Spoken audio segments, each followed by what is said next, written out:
Camp था, उसमें कोई जाता नहीं था। हमने पूछा कि क्यों कम आ रहे, इतने ज्यादा क्यों आ रहे, वहां पर कम क्यों है? तो उस कैंप में रहने वाले गरीब और मजलूम अवाम जिनका सब कुछ लुट गया था, उन्होंने कहा कि तुम्हारी दवाओं में असर है और तुम्हारी दवा हम लेते हमको बीमारी हमारी कम हो जाती। हमारे पास हमारा जो फार्मासिस्ट था,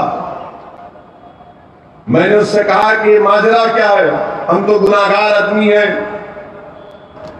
वो अहले दिल की दुआएं हैं, उनकी नजर है कि किसी की मदद हो जाती, हम तो गुनाहगार हैं, हम तो वो नहीं है। तो उस फार्मासिस्ट ने उस वक्त की गुजरात सरकार की जो फार्मेसी थी वहां पर जाकर दवाओं को चेक किया और उसने मुझे खामोशी से बाजू जाकर कहा कि असद साहब, जो दवाएं गुजरात की सरकार दे रही है वो 8 महीने पुरानी एक्सपायरी डेट की है। मैं देखा हूं इन चीजों को। जुहापुरा में एक दवाखाना नहीं खुला था, हमारे डॉक्टर्स को, सर्जन्स को वहां पर ले जाकर मैंने उन लोगों का ऑपरेशन करवाया जिनके हाथ और पैर पर जख्म थे। मेरे अजीज दोस्तों और बुजुर्गों, मैं उस वक्त तो ये मकसद से नहीं आया था और आज भी मेरा वो में मकसद नहीं है। अगर कोई मेरी नीयत पर शक कर रहा है तो मैं उनको बताना चाह रहा हूं कि मैंने वो बुरे दिन देखे हैं, वो नजारे हमको आज भी याद हैं। अगर मैं बोलना शुरू करूं तो फजर हो जाएगी।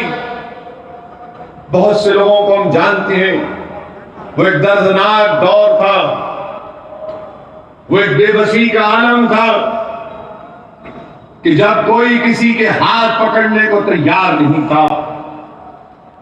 मैंने अपनी बहनों से उनकी दर्दनाक दास्तानें सुनी, मुझे याद है। तो अगर कोई ये कहता है कि ओवैसी अहमदाबाद या गुजरात को इसलिए आया है, तुम नहीं जानते मुझे।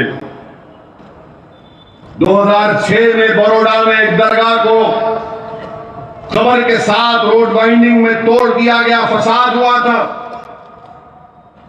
मैं और उस वक्त के समाजवादी पार्टी के एमपी अबू आसिम साहब, हम दोनों यहां पर आए थे।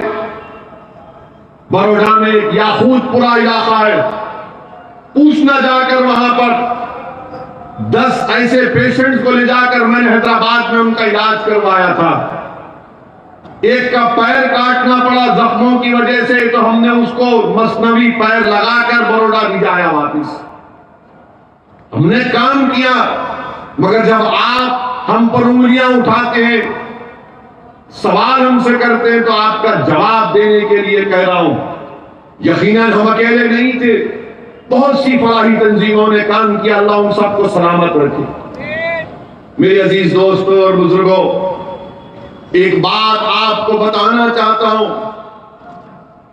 मुझे सियासी तजुर्बा उतना नहीं है, मगर जितना भी उस बुनियाद पर आपसे कह रहा हूं कि अल्लाह ने मुझे मौका दिया, हमारे वतन अजीज के मुख्तलिफ रियासतों में, मुख्तलिफ शहर और गांव में जाने का मौका मिला। और मैं ये बात बड़ी जिम्मेदारी के साथ कह रहा हूं, मैं पैगाम दे रहा हूं अहमदाबाद के मुसलमानों को, अहमदाबाद के, गुजरात के, अहमदाबाद के आदिवासियों को, दलित भाइयों को, बहनों को, जो कमजोर और मजलूम अवाम है, आपको पैगाम दे रहा हूं। याद रखो, जब तक आपके पास आपकी एक सियासी ताकत नहीं होगी जो कांग्रेस और बीजेपी से आजाद, जिनकी जबानों पर ना नरेंद्र मोदी का खौफ, ना कांग्रेस का खौफ, वही सियासी क़ियादत, वही सियासी नुमाइंदे आपके मसाइल को हल कर सकते हैं। ये हमारे भारत की जमहूरियत की हकीकत है। अगर आप ये समझेंगे कि कैसे जीतोगे, क्या हासिल करोगे तुम असदुद्दीन ओवैसी, मैं आपको बताने आया हूं। तुम एक बार एक तो हो जाओ, तुम एक शीशा पिघला हुई दीवार बन जाओ। तुम तमाम एक दूसरे के भाई और बहन बन जाओ, चाहे तो मुसलमान हो, आदिवासी हो, दलित हो या गरीब हो, कमजोर हो। तुम एक दूसरे के गम को समझना सीख लो। तुम दूसरे का गम अपना गम समझो। किसी के सीने में तकलीफ होती तो जरूरी है कि तुम्हारा दिल भी उसकी तकलीफ को महसूस करे। याद रखो, जब तुम ये कैफियत पैदा कर दोगे तो दुनिया की बड़ी बड़ी ताकतें तुम्हारे सामने आकर अपना सर झुकाएंगी और तुमसे पूछेंगी, बताओ तुमको क्या तकलीफ है, हम तुम्हारा काम करने को तैयार हैं। ये काम आप उसी वक्त करेंगे जब इस आने वाले बल्दिया के चुनाव में 21 मजलिस के जो उम्मीदवार हैं, आप अपना एक एक वोट देकर पतंग के निशान पर बटन या स्टैंप मारकर उनको कामयाब करेंगे। ये सियासी सफर का आगाज है। सिर्फ अहमदाबाद या गोधरा या दीगर मुकामात के बल्दी इलेक्शन तक ये सियासी सफर नहीं रुकने वाला है। अगर आपने थोड़ी सी हरकत की, इत्तेहाद का मुजाहरा किया और बेखौफ होकर पूरे इत्मीनान और एतमाद के साथ मजलिस का साथ किया, तो यकीनन वो दिन दूर नहीं है जब हम असेंबली के इंतखाबात में हिस्सा लेंगे। असेंबली के इलेक्शन में मजलिस के नुमाइंदे कामयाब होंगे, बीटीपी के उम्मीदवार कामयाब होंगे और मुत्तहिदा और मुश्तरिका ताकत का मुजाहरा गुजरात के असेंबली में किया जाएगा। जब तक कोई लड़ने वाला नहीं होगा, जब तक कि कोई आपके मसाइल को बयान करने वाला नहीं होगा, क्योंकि आप कहेंगे कि हाँ कांग्रेस से भी जीते, दूसरी पार्टी से जीते। मेरे भाई, अगर ये अच्छे होते तो असदुद्दीन ओवैसी हैदराबाद से यहां पर नहीं आता। ये खराब है। ये डरते हैं मोदी से, ये डरते हैं आरएसएस से। इसलिए डरते हैं कि इनको खुदा पर एतमाद नहीं है, इनको अपनी जिंदगियों से मोहब्बत है। ये मौत से डरते हैं। वहन पैदा हो चुका है इनके दिलों में। मजलिस का एक एक रुकन सिर्फ अल्लाह से डरता है और कोई इंसान से हम नहीं डरने वाले हैं, चाहे कोई भी हो। वक्त का वजीर आजम अगर नरेंद्र मोदी भी हो तो वजारत उज़्मा के ओहदे की इज्जत करते हैं, मगर नरेंद्र मोदी की शख्सियत से खौफ नहीं खाते, ना कभी खाएंगे इंशाअल्लाह ताला। इज्जत यकीनन वजारत उज़्मा के ओहदे की है, मगर कोई कहे कि डरो नहीं, डरना नहीं होता। अगर कोई कहेगा सर झुकाओ, नहीं हो सकता। झुकाना उसके आगे है जो जमीन और आसमान का खालिक है। इंसान के आगे ना भीख मांगना, ना किसी के आगे सर झुकाना। तो क्या करेंगे आप मुत्तहिद रहकर भारत की जमहूरियत, भारत का संविधान जिसको बाबा साहिब अम्बेडकर ने बनाया, वो हमसे ये मुतालबा करता है कि ना तुम डरो, ना किसी के सामने भीख मांगो, बल्कि भारत का संविधान तुमसे ये पुकार कर कह रहा है कि अगर तुम आजादी चाहते हो, तुम मसावात चाहते हो, तुम भाईचारगी चाहते हो, तुम इंसाफ चाहते हो, तो सियासत में सिर्फ वोट डालने वाली मशीन मत बनो, बल्कि वोट को हासिल करो, लीडर बनो, कायद बनो, नेता बनो और कौम के मसाइल को, चाहे वो कौम मुसलमान हो, आदिवासी हो, दलित हो, उनके मसाइल को, उनके पैगाम को लेकर आगे बढ़ो। ये पैगाम मजलिस इत्तेहाद मुस्लिमीन आपको देने आई है और मुझे यकीन है कि इंशाअल्लाह ताला आप इस पैगाम को, मेरी इस बात को समझेंगे। मेरे अजीज दोस्तों और बुजुर्गों, 21 बल्दिया की सीट पर हमारे उम्मीदवार यहां पर मैदान में हैं। लोग बड़ी बड़ी बातें करते हैं। मजलिस के मुखालिफीन जहां पर मैं जाता हूं, इस पूरे मुल्क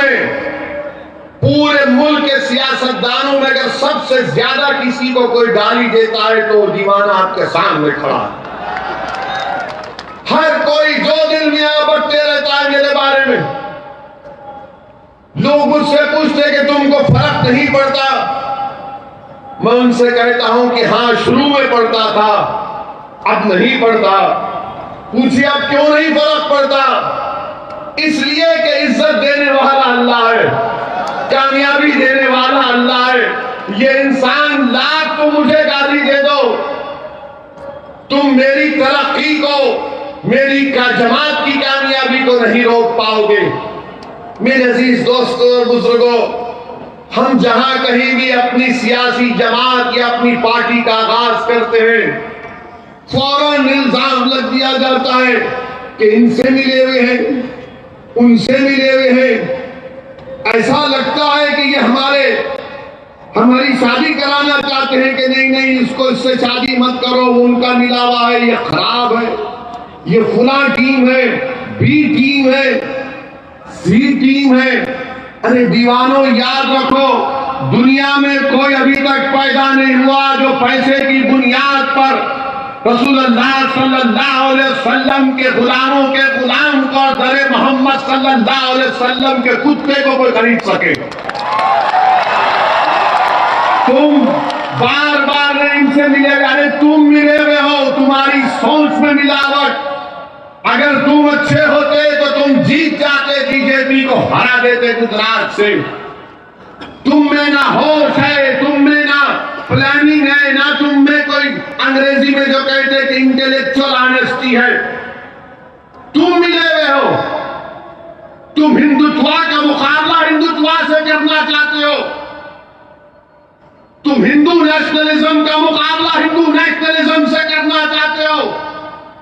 मजलिस क्या पैगाम दे रही है कि हिंदुत्व का मुकाबला संविधान से किया जाएगा जिसको बाबा साहब अम्बेडकर ने बनाया। हिंदू नेशनलिज्म का मुकाबला इंडियन नेशनलिज्म से किया जाएगा। इंडियन नेशनलिज्म सब उसमें आते हैं, मगर ये पार्टी बोलती है कि नहीं नहीं। अरे तुम वो लोग हो जो इलेक्शन में मुसलमानों के इलाकों में कैंपेन करने जाने डरते हो, इंतखाबी मुहिम चलाने से डरते हो। तुम वो लोग हो और तुम हम पे उंगलियां उठाते हो और फिर आप हमसे कहते हैं यही कांग्रेस पार्टी, इनके 12 एमएलए जीते कांग्रेस से, आपने उनको वोट दिया और नरेंद्र मोदी के गोद में जाकर बैठ गए अपनी पार्टी से इस्तीफा देकर। ये 12 अगर भागे तो क्या मैं उनको गुलाब जामुन खिलाकर भिजाया मोदी के पास? ये 12 अगर भागे तो क्या महेश भाई इनको बुलाकर आदिवासियों का खाना खिलाए थे कि खा खड़कनाथ की मुर्गी और भाग मोदी के पास? वोट आपने दिया और गाना गाते हैं मोदी का और इल्जाम लगाते मुझ पर।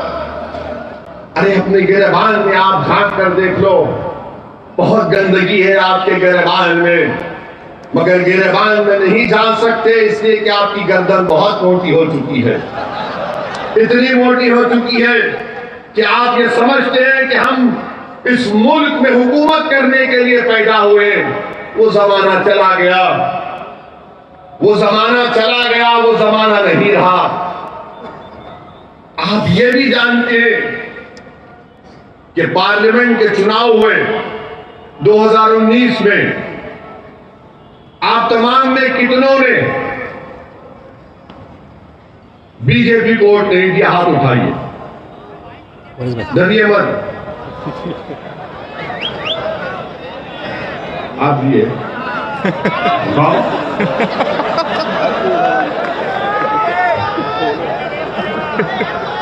नहीं दिए ना?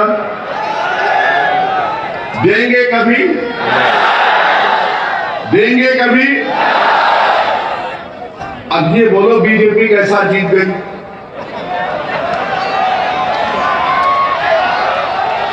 कैसा जीती बीजेपी?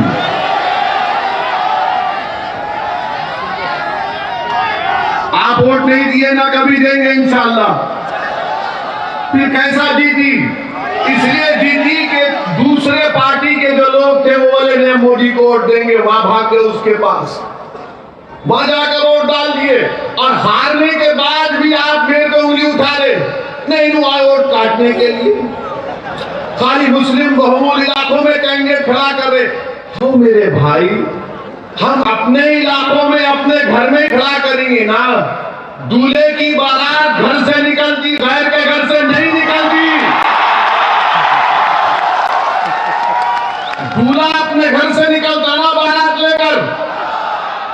तो ये बारात शुरू होगी तुम्हारे महलों से, तुम्हारे घर में, और इंशाअल्लाह ताला पूरे गुजरात में जाएगी। आज मीडिया के लोग आके बोल रहे वहां से खड़ा करे, वहां से खड़ा करे। हमने कहा मैडम अभी तो शुरुआत है, अपने घर से ही शुरू करेंगे ना। नेक काम करना, नेक काम जो करते घर से करते ना। पहले घर के कमजोरियों को, बुराइयों को, उसको खत्म करके हम दूसरी जगह जाते। तो घर से शुरू करें, और मुझे यकीन है कि जो काम घर से शुरू किया जाता है उसमें कामयाबी हमको इंशाअल्लाह ताला आप देंगे, और अल्लाह हमको कामयाबी समकिनार करेगा।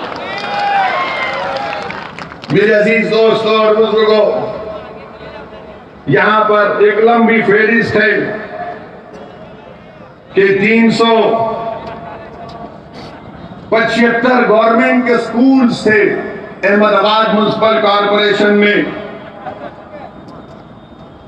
ये जो लोग जीते आपकी ओर से 150 ने स्कूल को बंद करवा दिया। 150 स्कूल बंद हो गए, जिसमें 60 गुजराती थे और 90 उर्दू मीडियम के स्कूल थे। ये भी क्या मेरे से पूछ के बंद हुए? आप में हिम्मत नहीं थी इन स्कूलों को खुलाने की, और फिर पीने का पानी दस्तयाब नहीं है। 50 साल 70 साल पुरानी सीवरेज ड्रेनेज की लाइन है, उस पर भी आपको कुछ करना नहीं है। ये रिवर फ्रंट है। मोदी जी,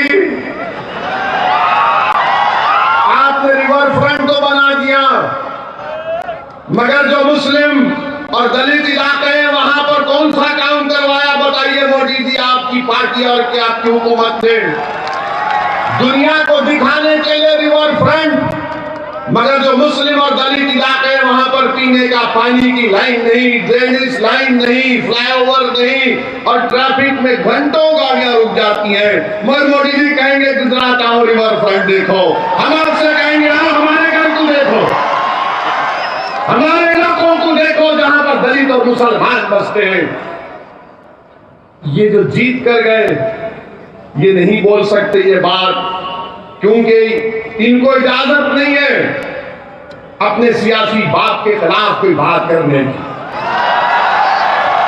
फिर ये पिराना इलाका है, पूरा कचरा लाकर डालते वहां पर, पूरा कचरा लाकर डालते। क्या बात सच नहीं है कि 28 सितंबर 2020 को नेशनल दस्तक की आपसे गुजारिश है कि अगर इसको बचाना चाहते हैं तो नेशनल दस्तक को सब्सक्राइब करने के लिए रेड कलर के सब्सक्राइब बटन को दबाएं, फिर बेल आइकन की घंटी दबाएं।